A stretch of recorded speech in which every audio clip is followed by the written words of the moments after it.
बेटा board exam खत्म हो गए, सारे पेपर हो गए, साइंस के बच्चों के भी और आर्ट्स के बच्चों के भी, जो कि 12 मार्च तक चलने वाले थे। और अब कॉपियां चेक होना शुरू होने वाली हैं 15 मार्च से। आपके सामने एक न्यूज़पेपर की कटिंग है जिसने लिखा है कि उत्तर पुस्तिकाओं के मूल्यांकन की तैयारी तेज हो चुकी है और आपकी कॉपियां 15 मार्च से प्रदेश के करीब 250 मूल्यांकन केंद्रों पर जांची जाएंगी। मूल्यांकन कार्य के लिए कुल 1,31,854 परीक्षकों की तैनाती की गई है। 1,31,000, 25 लाख बच्चे हैं 10th और 12th को मिलाकर के। अब ऐसे में आपको पता होना चाहिए कि बोर्ड एग्जाम में इतने सारे बच्चों की कॉपियां चेक करने के लिए इससे कम शिक्षक नहीं लगेंगे। 12 मार्च को बोर्ड परीक्षाएं समाप्त हो गई हैं। उसके बाद संकलन केंद्रों से उत्तर पुस्तिकाओं के बंडल अलग अलग जिलों के मूल्यांकन केंद्रों को भेजने की प्रक्रिया 15 मार्च से शुरू हो जाएगी। और 15 मार्च, अब देखो तुम्हारा मूल्यांकन तो 15 मार्च से शुरू हो जाएगा, यानी 15 मार्च से कॉपियां इकट्ठा करी जाने लगेंगी मूल्यांकन केंद्रों पर। 17-18 से टीचर कॉपी चेक करने लगेंगे।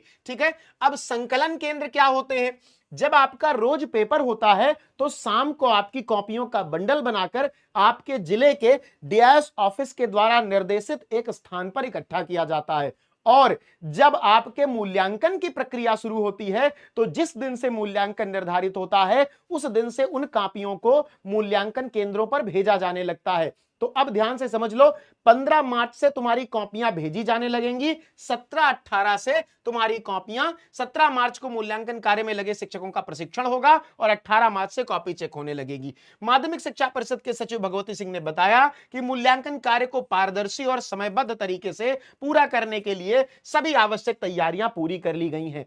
तुम्हारा रिजल्ट अप्रैल के लास्ट वीक में आएगा बेटा, अप्रैल के लास्ट वीक में आएगा। और एक बात मैं तुमको और बहुत क्लियरली बता देना चाहता हूं जो किसी ने नहीं बताई होगी, इस बार बहुत स्पष्ट रूप से आयोग ने गाइडलाइन जारी कर दी है कि स्टेप मार्किंग होने वाली है। स्टेप मार्किंग होने वाली है, यानी आपको फेल नहीं किया जाएगा, फेल नहीं किया जाएगा। इस बात का ध्यान रखना, किया जाएगा, फेल नहीं किया जाएगा, इस बात का ध्यान रखना है आपको। सभी लोग पास होंगे, बस हो सकता है आपकी राइटिंग वगैरह की वजह से, अगर आपकी राइटिंग खराब है तो थोड़े नंबर काट लिए जाएं।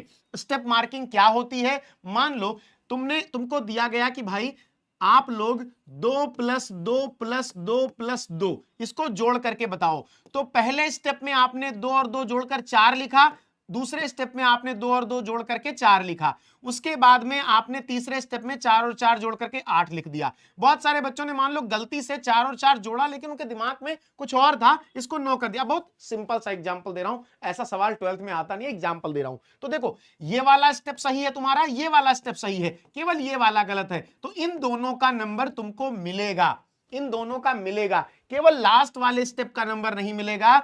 और एक बात, मान लो कोई, जैसे तुम लोग फिजिक्स के थ्योरम सॉल्व करते हो, फिजिक्स के न्यूमेरिकल लगाते हो, तो अगर तुमने फिजिक्स का न्यूमेरिकल सॉल्व किया है तो न्यूमेरिकल बहुत बड़ा होता है, तुमने पूरा न्यूमेरिकल सॉल्व किया, केवल तुम्हारा आंसर गलत आया है और यह सवाल तुम्हारा 5 नंबर का है, तो तुम्हें 4 के 4 नंबर मिलेंगे, 1 नंबर तुम्हारा केवल कटेगा क्योंकि तुमने सारे स्टेप सही किए हैं, केवल आंसर गलत किया है। इस बात का ख्याल रखना है, तो डरना नहीं है। स्टेप मार्किंग होने वाली है, सभी लोग पास होंगे, सभी लोग पास होंगे।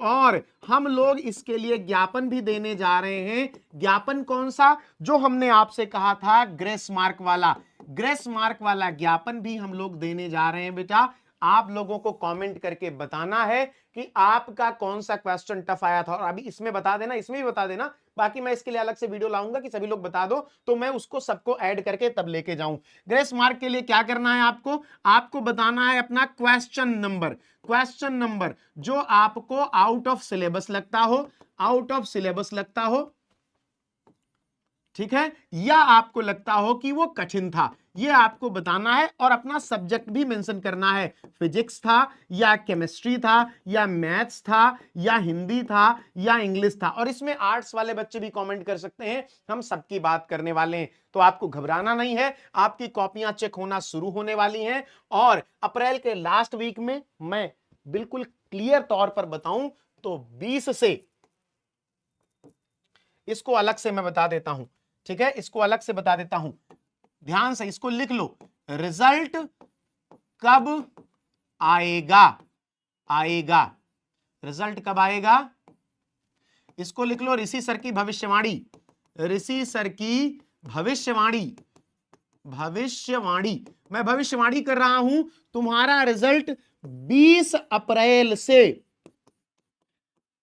25 अप्रैल के बीच में आएगा, एक दिन भी इधर उधर नहीं होगा। तो इसको अपने सभी साथियों को शेयर कर देना और चिंता मत करना, कमेंट करके बताना कि इस बार कितने नंबर की उम्मीद कर रहे हो, कितना नंबर तुम्हें मिलने वाला है। तो सभी लोग कमेंट करके बताओ। मिलते हैं, ज्ञापन तुम्हारे लिए दिया जाएगा, कल एक वीडियो आएगी, सारी जानकारी दे दूंगा। धन्यवाद।